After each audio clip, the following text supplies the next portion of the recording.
El presidente Clinton llamó a la DMZ el lugar más aterrador de la Tierra. La DMZ contiene millones de minas enterradas. Hay varias cercas electrificadas, cruzar no es fácil. Franja de 4 kilómetros que sirve de zona de amortiguamiento entre Corea del Norte y Corea del Sur. Nadie se atreve a cruzar esto para huir de Corea del Norte, pues saben que un paso en falso significa muerte instantánea. Eso fue hasta que un guardia norcoreano, a quien llamaremos Park por su seguridad, se atrevió a intentarlo. Con los años, Park observó dónde los animales pisaban minas y creó un mapa mental de las zonas peligrosas. Escapar a través de la DMZ es una de las formas más raras de huir. Corea del Norte, donde solo unas pocas personas cruzan con éxito cada año, y en 2025 se registró un récord bajo de escapes exitosos. Park pensaba que tenía una oportunidad única. Había memorizado una ruta y ahora arriesgaría su vida para comprobar si su mapa era correcto. El 19 de octubre de 2025 a las 7 a.m., Park dejó su puesto de guardia diciendo que iba a la letrina. La letrina estaba justo al lado de donde estaba la primera línea de cercado eléctrico. Esta cerca eléctrica es la primera medida preventiva que impide que los norcoreanos intenten escapar. Pero este año, en 2025, la red eléctrica de Corea del Norte ha estado fallando. Muchas veces, el voltaje eléctrico en esta cerca es muy bajo, o incluso está completamente apagado para ahorrar dinero y energía. Park prueba la cerca con un pedazo de llanta de hule. La cerca zumba al contacto, pero suena débil. Park rápidamente cava un pequeño hoyo justo debajo de la cerca, en un lugar donde ya se había erosionado un poco la tierra. Él usa hule grueso para levantar el alambre y crear espacio para pasar por debajo sin tocarlo. Park logra pasar y entra a la zona desmilitarizada de 4 kilómetros de ancho. Park sabe que debe entrar rápido en la zona desmilitarizada antes de que los guardias regresen. Observó que los domingos por la mañana siempre había una pausa de 15 minutos de 7 a 7:15 a.m. Durante el cambio de turno, los guardias tardaban en regresar a sus puestos, y los domingos tenían otra ventaja. La mayoría de los soldados pasaban la noche del sábado bebiendo, lo que los dejaba atontados y menos alertas a la mañana siguiente. No era una gran oportunidad, pero era la mejor que Park iba a conseguir. Sin embargo, ya son las 7:05 a.m. y sabe que el tiempo corre rápido. Park enfrenta como primer obstáculo en la zona desmilitarizada las recientes barreras antitanque. Estos muros miden entre 4 y 5 metros de alto y hasta 2 de grosor, hechos para evitar invasiones de tanques del sur a Corea del Norte. Como los muros no cubren toda la frontera, hay huecos hacia donde pensarías que Park iría, pero los ingenieros no los dejaron por comodidad, sino para canalizar al enemigo. Los espacios entre muros, llamados kill boxes, son las zonas con más minas terrestres nuevas. Park prefirió arriesgarse a una bala de francotirador al trepar el muro que pisar una mina terrestre. Lo rodea, halla apoyo en el concreto y empieza a trepar. Trepar el muro lo dejó expuesto y pensó que le dispararían al llegar arriba. Sin embargo, cruzó el concreto y cayó al otro lado, y para su asombro, no escuchó nada. Ni gritos, ni rifles, ni alarmas. Al menos por ahora, sigue sin ser visto.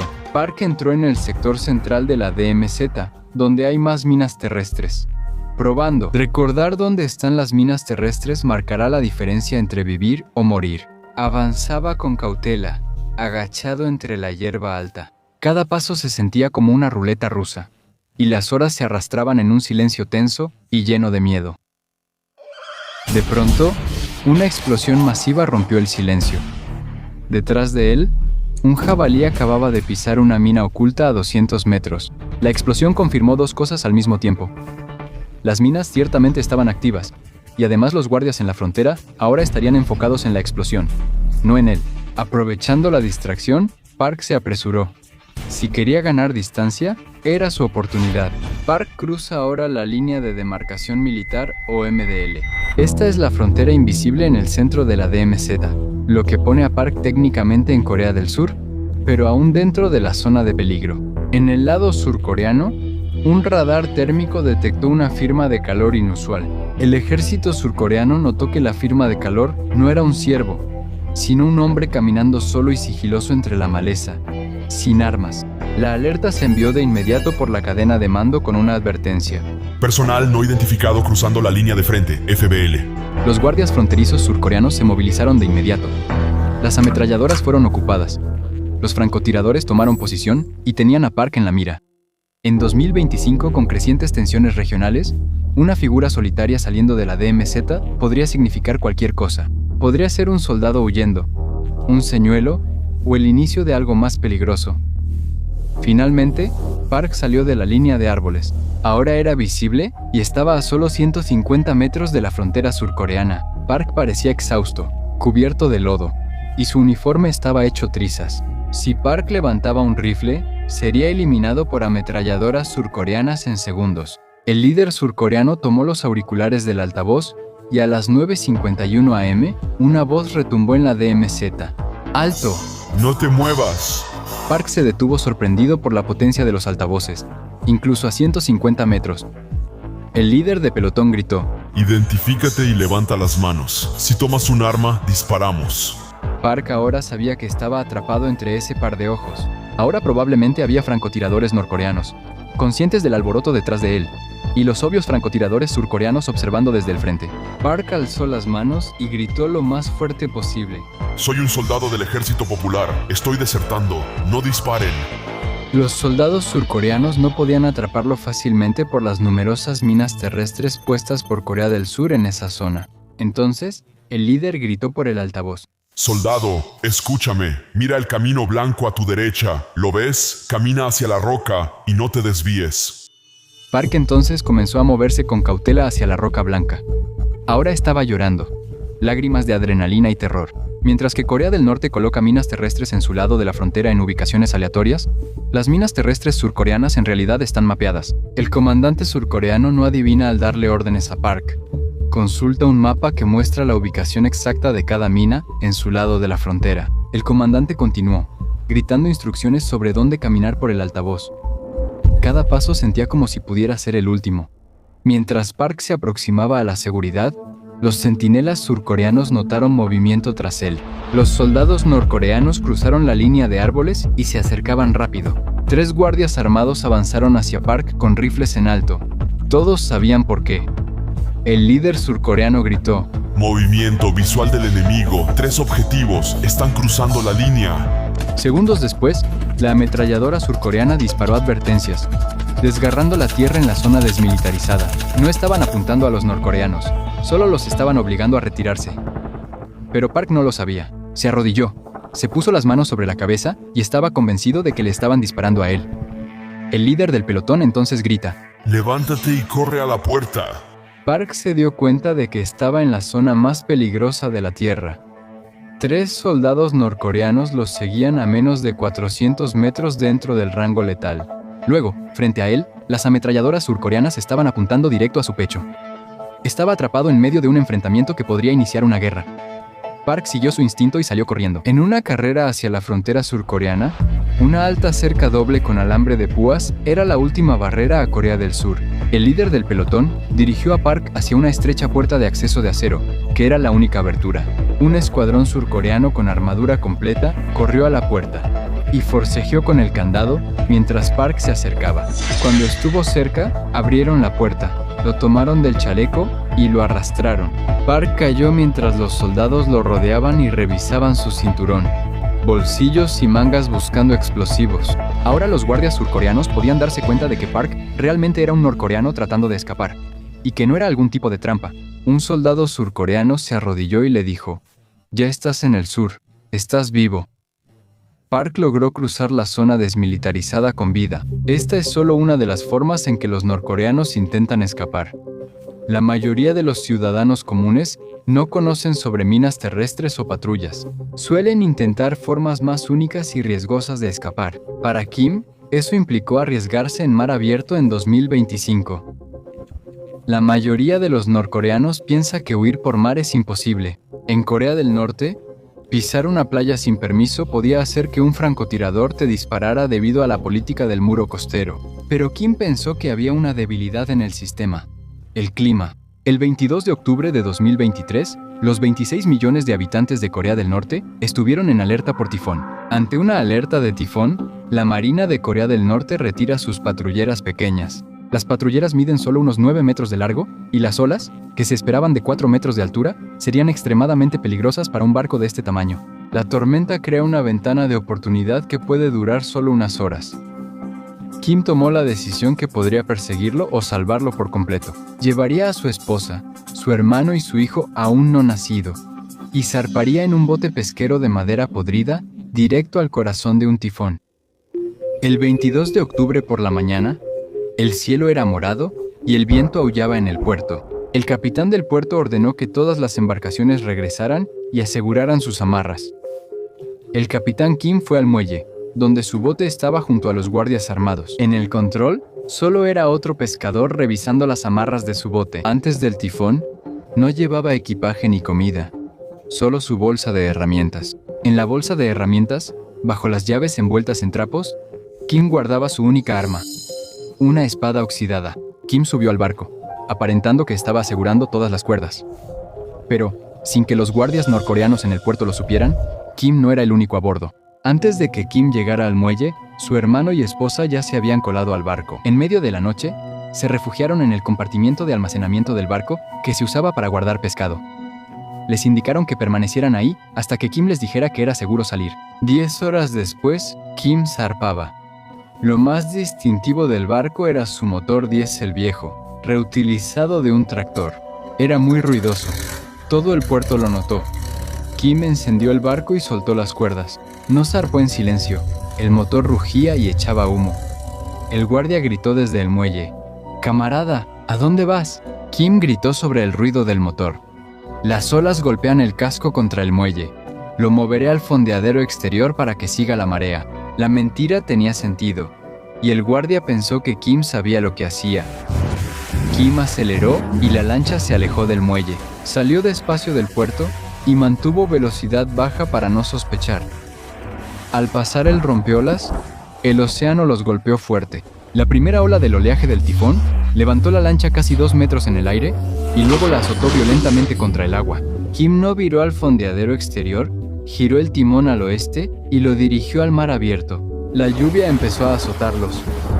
Incluso con tormenta, los radares norcoreanos detectaban objetivos cercanos. Kim sabía que tenía que alejarse al menos 15 kilómetros de la costa antes de poder relajarse.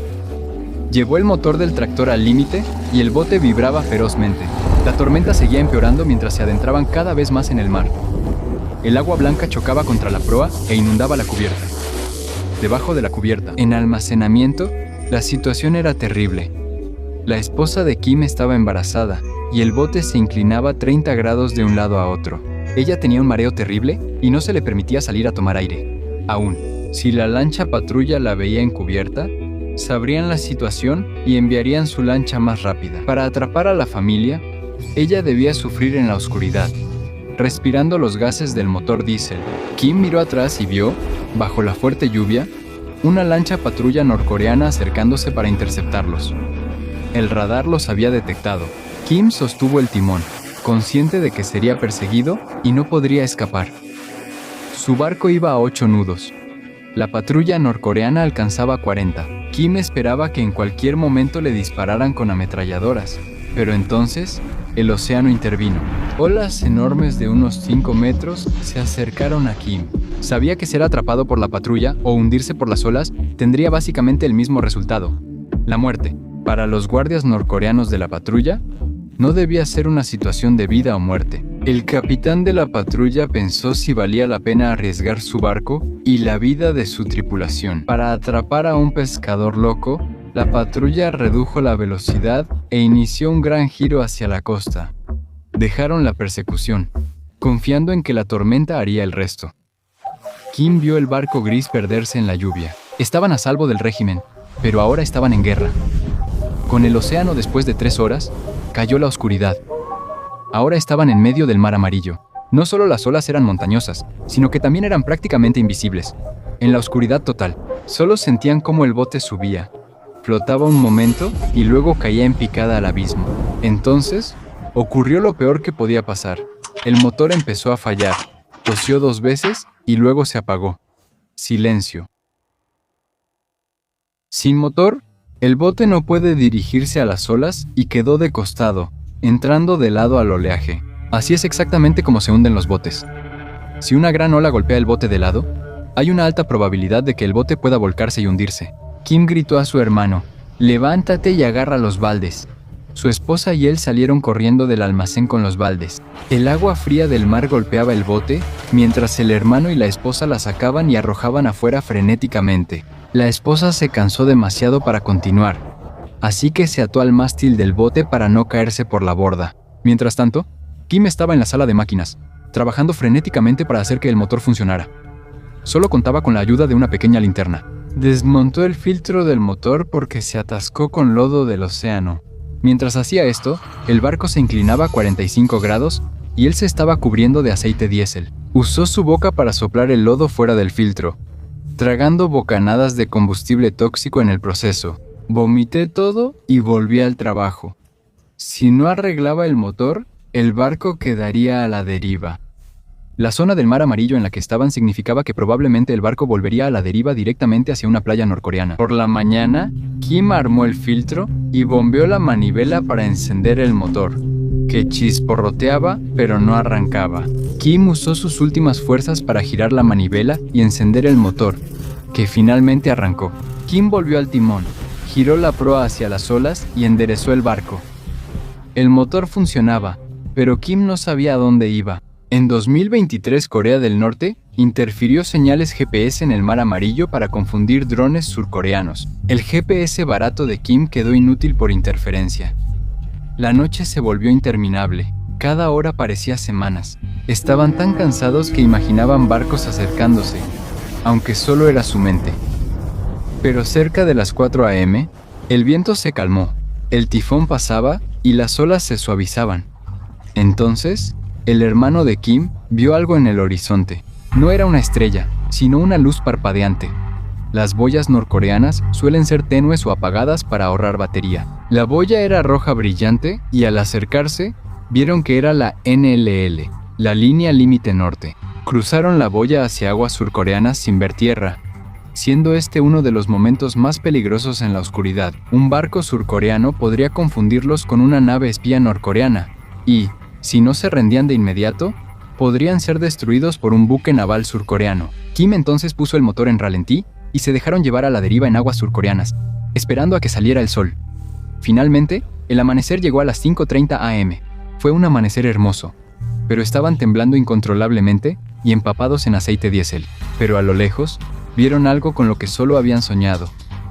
Una figura enorme se hizo visible entre la niebla. Un destructor surcoreano, que parecía nave espacial junto a su vieja embarcación de madera, se dirigía directo hacia ellos. Kim tomó una lona plástica blanca y empezó a agitarla, señalando que se estaban rindiendo. El destructor entonces redujo la velocidad, acercándose a ellos. Un altavoz retumbó en coreano junto a ellos. «Apaguen el motor, manos en la cabeza». Kim apagó el motor, y el sonido del viejo motor diésel finalmente se detuvo. El silencio de la mañana era hermoso. El personal militar surcoreano ayudó a Kim, su hermano y su esposa a subir al destructor, donde finalmente fueron liberados. Esta historia muestra hasta dónde llegan muchos norcoreanos para escapar en 2025. Huir de Corea del Norte es ahora exclusivo para la élite y arriesgado para la gente común. Cruzando la frontera norte hacia China y Rusia, era la vía más común para huir del norte. Los coreanos pagaban miles de dólares a contrabandistas para cruzar en secreto los ríos Yalu y Tumen hacia China. Después viajaban 3.000 kilómetros a Tailandia o Vietnam, donde enviaban a los desertores norcoreanos a buscar asilo seguro en Corea del Sur. Pero en 2025, el precio de contratar a un contrabandista para cruzar la frontera norte de manera clandestina se disparó a entre $15,000 y $20,000 estadounidenses, lo cual es extremadamente inaccesible para los norcoreanos comunes. China implementó reconocimiento facial de última generación y seguimiento con inteligencia artificial en sus regiones fronterizas. China ha tenido un acuerdo de larga duración con Corea del Norte, donde si atrapan a cualquier desertor norcoreano en su país, inmediatamente lo envían de regreso a Corea del Norte. Los sistemas de reconocimiento facial con inteligencia artificial han vuelto casi imposible que los norcoreanos permanezcan ocultos al entrar a China. Corea del Norte ha levantado nuevas barreras de concreto en los ríos Yalu y Tumen. Por décadas, la ribera del río solo tenía torres de vigilancia en algunos puntos. Corea del Norte ha levantado muros de 2-3 metros con cercas de alambre de púas. La ruta habitual para huir de Corea del Norte es ahora más difícil, Pero el régimen abrió inesperadamente una nueva opción. La llamaron la Gran Asistencia Patriótica. Funcionarios norcoreanos informaron a RI y a 1.500 hombres del batallón Storm Corps que irían a Rusia a combatir a los imperialistas. La misión buscaba gloria y divisas para Corea del Norte. Días después, Ri tomó un tren en Honghu con sus compañeros rumbo a Rusia. Las ventanas estaban cubiertas para que no vieran afuera. Oficiales militares norcoreanos recorrían los trenes, dando discursos sobre las debilidades del enemigo occidental. A los soldados norcoreanos enviados a Ucrania se les prometió buena comida, equipo moderno y salarios para enriquecer a sus familias. Cuando Ri llegó al frente de la guerra entre Rusia y Ucrania, la mitad de su pelotón ya estaba desnutrido. También era mentira la promesa del equipo moderno. Las tropas rusas tenían bloqueadores electrónicos y ópticas térmicas, mientras que las unidades norcoreanas solo recibieron fusiles AK-40 y 7 reacondicionados de los años 80 y botas de hule que se congelaban en la nieve. Sin embargo, lo que más aterraba a Ri no era el frío, sino el cielo vacío de Corea del Norte. En esta guerra, drones FPV ucranianos vigilan cada movimiento desde el aire. De pronto, un enjambre de drones ucranianos lanzó explosivos. Ri y sus compañeros vieron cómo su líder fue destruido por explosivos al intentar disparar a un dron con su rifle. Los oficiales rusos tampoco ayudaron.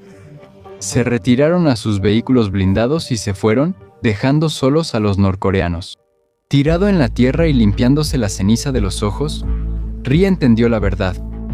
No era un soldado valioso, solo lo usaban como escudo humano. 2 noches después, el caos de la guerra le dio una oportunidad a Ri. Un fuerte avance ucraniano había dejado la línea de Ri sin una vía directa para recibir ayuda ni una ruta de escape. El mando ruso estaba fracturado, y Ri solo oía gritos rusos de pánico en su radio, un idioma que no entendía. Su unidad, conocida como la Tercera Compañía, estaba dispersa en los densos bosques al norte del río Sel. Los oficiales ordenaron que, si eran capturados, detonaran su granada. No avergüencen al Estado, decían básicamente, no dejen que los capturen vivos. Ri, sentado en su trinchera, congelándose con las rodillas al pecho, tocó la granada del chaleco, el metal frío en sus dedos. Pensó en su madre en Haisan, Corea del Norte. Si moría, ella obtendría un certificado de héroe y un saco de arroz. Si se rendía, la enviarían a un campo de prisioneros. Los norcoreanos susurraban cuando sus comandantes no miraban. Un hombre afirmaba que los surcoreanos estaban del otro lado, pero en Ucrania eran diplomáticos, no soldados. Dijo que si logras llegar con los ucranianos, no te enviarán de regreso a Pyongyang, te enviarán a Seúl, Corea del Sur. Eso le sonaba como un cuento de hadas a Ri y a sus compañeros soldados norcoreanos. Pero mientras la artillería retumbaba a su alrededor y se acercaba cada vez más, Ri ya había tomado su decisión. La decisión de Ri no comenzó con pasos, sino con un sonido. Era un zumbido bajo y eléctrico que flotaba directamente sobre Ri. En ese cráter, contra la luz gris de la luna, vio la silueta de un cuadricóptero. Esto normalmente sería mortal. El dron soltaría una granada y Ri desaparecería. Ri apartó la mano de su rifle y se levantó. Sus piernas temblaban fuerte, no solo por el frío. Estaba expuesto en silueta desde una zona de muerte. Levantó ambas manos por encima de su cabeza, señalando que quería rendirse. El dron se movió ligeramente hacia el oeste, luego se detuvo, y después volvió a moverse ligeramente hacia el oeste. Parecía que el dron estaba tratando de hacer que Ri lo siguiera. Ri salió del cráter y dejó su AK-47 en el lodo. Luego siguió al dron hacia el oeste. RI avanzó por un bosque destruido, donde cada sombra parecía un francotirador y cada montón de hojas una mina. Sin embargo, el dron siguió avanzando hacia el oeste, y Ri se aseguró de no quedarse atrás. Ri escuchó gritos. Su propio grupo aún no se había dado cuenta de que se había ido. Estaban gritando para reagruparse. Si los rusos lo veían acercarse al frente ucraniano, lo dispararían de inmediato. A los rusos se les había encomendado evitar que esto sucediera, y estaban armados con ametralladoras, por si acaso pasaba. De repente, una bengala estalló sobre sus cabezas. Iluminó el bosque con luz naranja.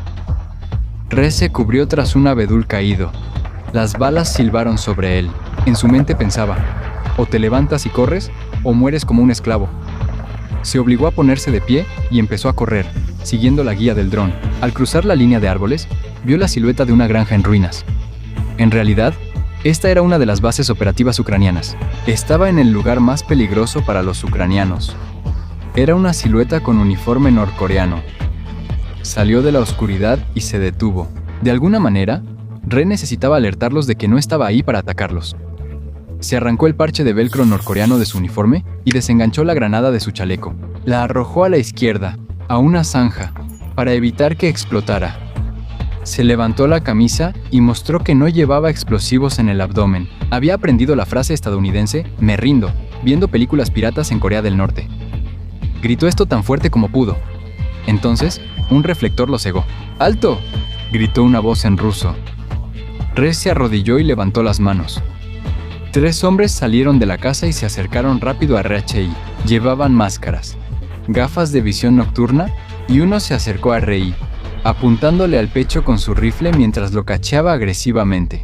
Halló una funda vacía, la libreta en su bolsillo y una foto de la familia de Ri.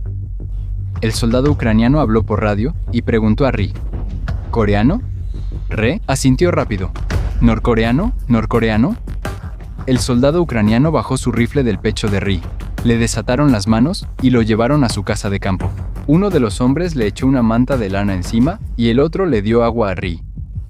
Fue el primer sorbo de agua limpia que había probado en semanas, dentro de la casa de campo. Fuerzas especiales ucranianas llevaron a Ri lejos del frente a un centro de detención, donde lo presentan ante las autoridades, un oficial de inteligencia surcoreano. Ri suplica no ser enviado de regreso a Corea del Norte, pues eso significaría una ejecución segura tras rendirse. El oficial lo calma y le dice que, en lugar de ser usado como moneda de cambio, Ri ha recibido asilo y será transferido en secreto a Seúl para comenzar una nueva vida. Al entrar en 2026, las formas de escapar de Corea del Norte han cambiado de los ríos congelados del norte a las violentas líneas del frente en Europa, los mares helados del oeste y los campos minados de la zona desmilitarizada. Estas historias muestran que mientras Corea del Norte se aísla más, crece la desesperación de los norcoreanos por escapar. Si estas historias te sorprenden, espera a oír sobre el director de cine y la actriz secuestrados por Kim Jong-il. Descubre cómo fueron forzados a crear la industria cinematográfica de Corea del Norte antes de planear su fuga a la libertad.